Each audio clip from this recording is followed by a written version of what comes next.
సామాన్యుడి చేతిలో సామాజిక అస్త్రం నెంబర్ వన్ నెంబర్ వన్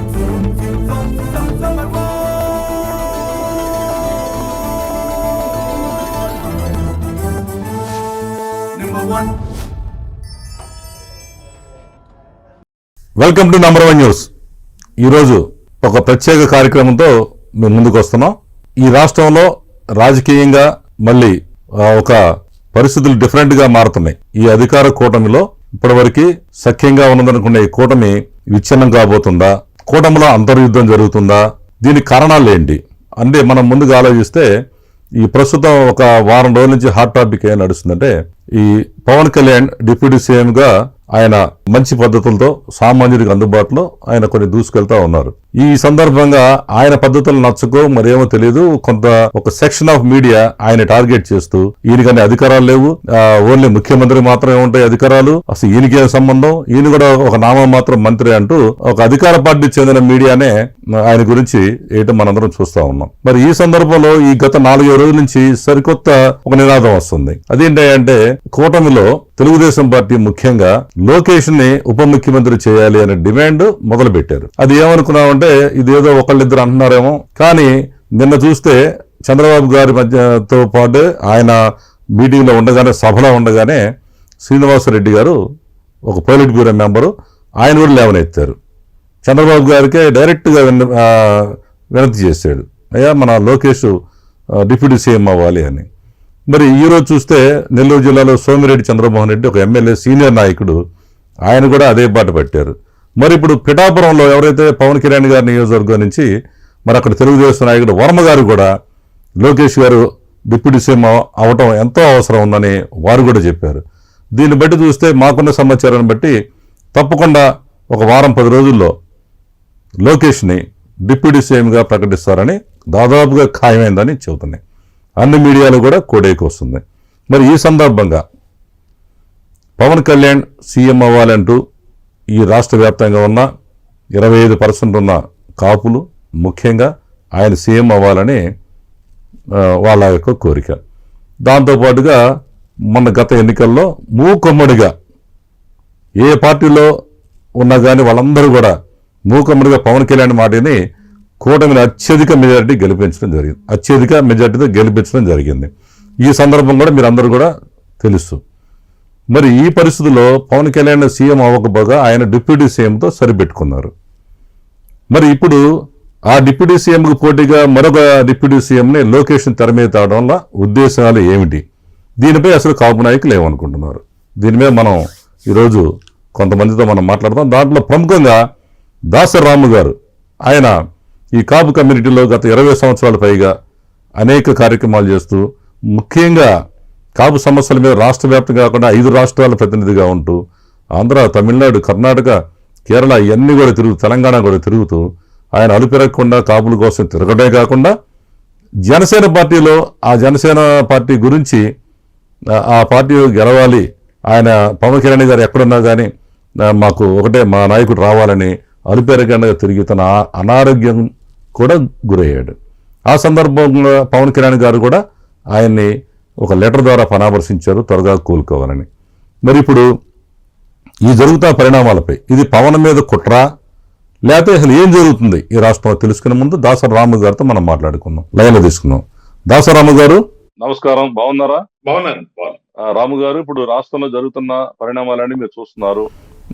మీరు మీలాంటి వాళ్ళందరూ కృషి, అనేక మంది ఈ కాపులు యువకులు అందరూ కూడా పవన్ కళ్యాణ్ రావాలని కోరుకొని ఆయన డిప్యూటీ సీఎంతో ఆయన సరిపెట్టుకున్న మీరందరూ కూడా అడ్జస్ట్ అయ్యి ఉంటా ఉన్నారు. మరి ఈ పరిస్థితుల్లో ఈయన పదవి డిప్యూటీ సీఎం లో తాత్కాలికమే అంటూ ఇది కూడా ఆఫ్టర్ ఒక మంత్రే ఈయనకే పవర్స్ ఉన్నాయని ఒక మీడియా సెక్షన్ ఆఫ్ మీడియా మాట్లాడింది.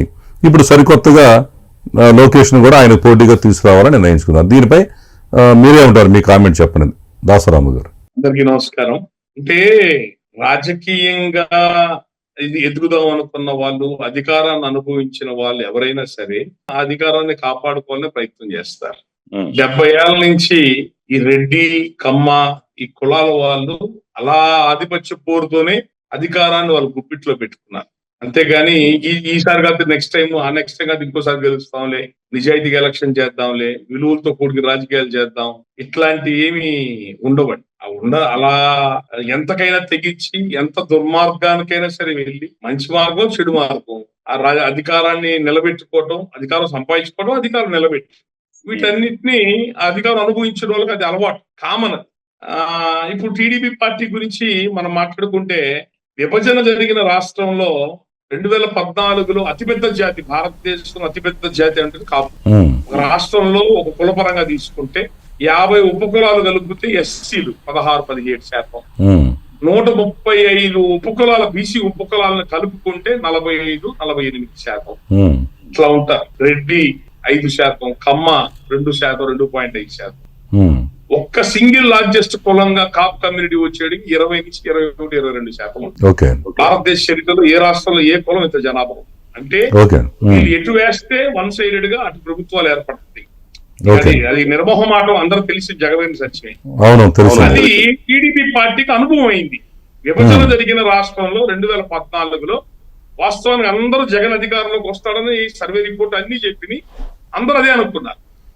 ఎప్పుడైతే కాపులు కూటమి, బీజేపీ కూటమి కలిసి పవన్ కళ్యాణ్ కూడా మద్దతు ఇవ్వటం, కాపులకు రిజర్వేషన్లు చేస్తాము, కాపు కార్పొరేషన్ పెడతాం చంద్రబాబు నాయుడు అంటాం, వీటన్నిటి వలన కాపు కులం ఓటింగ్ మొత్తం కూడా టీడీపీకి మొగ్గు చూపించింది. 2014లో గెలిచారు. 2019లో కాపు కులం మీద వాళ్ళు ఇచ్చిన ప్రామిస్లు ఉల్లంఘించడం, కాపుల మీద అన్యాయంగా కేసులు పెట్టడం, హెరాస్మెంట్లు, ముద్రగడ పద్మనాభం గారి ఇష్యూస్, వీటన్నిటి వలన కాపు కులం ఓట్లు డైవర్ట్ అయినాయి ఎవరికి? జగన్మోహన్ రెడ్డికి. అంటే కాపులు వేసిన 2014లో గెలిచారు, 2019లో ఓడిపోయి, మళ్ళీ 2024లో కాపు కులం మొత్తం ఓట్లు వేస్తే మళ్ళీ బొంబాటు మెజార్టీతో గెలిచారు. ఈ మాటలు చెప్పను నేను, వేరే కులం 1%-2% కులం అయితే 20% గురించి చెప్తున్నా. చంద్రబాబు నాయుడికి ఇంటెలిజెన్స్ వాళ్ళు ఇచ్చిన రిపోర్ట్ ఏంటంటే 100 ఓట్లు కాపు ఓట్లు బూతుల్లో పడితే 100లో 95 అంటే 95% కాపు ఓట్లు కూటమికి పడ్డాయి. ఏ కులం ఓట్లు కూడా అట్లా పడలేదట. ఏ కులం కూడా అంత శాతం ఓట్లు కూటమికి వేయలేదంట. ఎందుకంటారు? కారణం ఏంటి? పవన్ కళ్యాణ్ గారిని సీఎం చేయాలనే ఉద్దేశమే కదా. కేవలం పవన్ కళ్యాణ్ ఒకటే కాదండి, అక్కడ జగన్మోహన్ రెడ్డి మీద వ్యతిరేకత. It is an election of rejection, not selection. బహుశా కమ్మ సామాజిక వర్గం కూడా 90% వేసుంటారేమో కూటమికి. కాపులు నమ్మి వేశారు 95%, 100కి 95% ఓట్లు పడ్డాయి. అది మీ మనోడితో చెప్పట ఇంటెలిజెన్స్ రిపోర్ట్ చెప్పింది. అరే ఈ కులం వేయటం వల్ల మనం గెలిచావరా, ఈ కులాన్ని మనం ఓన్ చేసుకోవాలరా అని అనుకుంటారు. తెలుగుదేశం పార్టీకి ఎప్పుడు అలాంటి విలువలు లేవే. ఎవరైతే నమ్ముకొని వచ్చాడో వాళ్ళు ముంచుతారు. కమ్యూనిస్ట్ పార్టీలు నమ్మెల్ని ఏడున్నాయి? కమ్యూనిస్ట్ పార్టీలు కాలగర్భంలో కలిసిపోయినాయి. బీజేపీ పార్టీ కరెక్ట్ రాము గారు రోడ్డు మీదకి వచ్చేసి ఒకప్పుడు బీజేపీ పార్టీకి 15% పైన ఓటింగ్ ఉంది ఆంధ్రప్రదేశ్ లో. వీళ్ళతో కలిసింది 1%-2% వచ్చేసి. అవును రాము గారు ఇది కరెక్ట్. అయితే ధృతరాష్ట్ర కౌగులి ఎవరిని కలుపుకుంటే వాడి బలాన్ని శక్తిని మింగేస్తారు. మింగి వీళ్ళు పెద్దోళ్ళు అవుతారు, వాళ్ళని తొక్కేస్తారు. అలాంటి తెలుగుదేశం పార్టీ పవన్ కళ్యాణ్ ఎందుకు పెద్దోళ్ళు చేస్తే? కాపులు ఓట్లు వేస్తే గెలుస్తున్నాం, కాపులు వేయకపోతే ఓడిపోతున్నాం. ఇట్లాంటి కాపు కులం బలంగా ఉంటే, కాపు కులంలో నాయకులు బలంగా ఉంటే అని చెప్పని వీళ్ళు మమ్మల్ని ఓన్ చేసుకుని ఓట్లు వేసినందుకు మమ్మల్ని ఓన్ చేసుకోవాలా? దగ్గర తీసుకోవాల్సింది పోయి మమ్మల్ని తొక్కడం మొదలు పెట్టారు. అయితే ఒకటి రాము గారు, 4-5 గ్రూపులు చేయాలా, రాము గారు చేసి 4-5 వర్గాలుగా చేసి వీళ్ళ ఓట్లు ఒక పక్క పడకుండా 4-5 పక్కన పోయేటట్టు చెయ్యాలా అని చెప్పని ఒక వ్యూహం పని దెబ్బ కొడుతున్నారు. పెద్దోడితే వాళ్ళు ఎందుకు ఊరుకుంటారు? వాళ్ళు ఊరుకుంటారా? రాము గారు ఇది కరెక్ట్ మీరు చెప్పింది. జగన్మోహన్ రెడ్డి దౌర్జన్యాలకు అడ్డం పడ్డాడు.